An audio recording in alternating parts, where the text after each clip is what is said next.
12 मार्च 1993। वो दिन जब भारत और पाकिस्तान के बीच तनाव अपनी चरम सीमा पर था। इसी दौरान पाकिस्तान के कुछ लोगों ने भारत को अंदर से तोड़ने और देश को हिलाकर रख देने के लिए एक खतरनाक और मास्टरमाइंड प्लान तैयार किया था। लेकिन ये प्लान कितना गहरा था, कौन लोग इसके पीछे थे और कैसे भारत इस जाल के इतने करीब पहुंच गया था, और वे लोग भारत में घुसे कैसे? दोस्तों, आज हम आपको उसी दौर में लेकर चलेंगे जहां हर मोड़ पर साजिश, खतरा और छुपे हुए चेहरे मौजूद थे। आइए 2D एनिमेशन के साथ समझते हैं। रात के सन्नाटे को चीरती हुई ट्रेन की आवाज किसी दैत्य की गर्जना जैसी लग रही थी। लोहे की पटरियों पर पहियों का घर्षण एक ऐसी लय पैदा कर रहा था जो कानों में चुभ रही थी।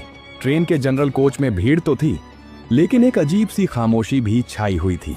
उसी कोच की खिड़की वाली सीट पर बैठा था 22 साल का फैजान। फैजान का रंग गेहुआ था, आंखें गहरी और धंसी हुई, जैसे कई रातों से सोया न हो। उसने अपने गोद में एक काले रंग का भारी बैग दबा रखा था।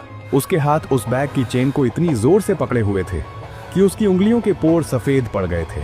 उसका शरीर हल्का हल्का कांप रहा था, लेकिन उसके होंठ लगातार हिल रहे थे। पाकिस्तान जिंदाबाद। पाकिस्तान जिंदाबाद, ये शब्द उसके मुंह से इतनी धीमी आवाज में निकल रहे थे कि उसके बगल में बैठा व्यक्ति भी शायद ही सुन पाए। लेकिन फैजान के लिए ये शब्द एक मंत्र थे, एक ढाल थे जो उसे उस डर से बचा रहे थे जो उसके दिल के किसी कोने में पनप रहा था। उसे नहीं पता था कि उसकी मंजिल क्या है। उसे तो बस एक हुक्म दिया गया था और उस बैग की हिफाजत करने को कहा गया था। करीब 18 घंटे बीत चुके थे। फैजान ने न कुछ खाया था, न पानी पिया था। उसकी आंखें पत्थर की हो चुकी थीं। अचानक ट्रेन की रफ्तार धीमी हुई। बाहर धुंधली रोशनी में कटीली तारें और ऊंचे वॉच टावर दिखाई देने लगे। यह बॉर्डर था। पाकिस्तान की जमीन पीछे छूट रही थी और हिंदुस्तान की सीमा शुरू हो रही थी। जैसे ही ट्रेन ने भारत की सीमा में प्रवेश किया,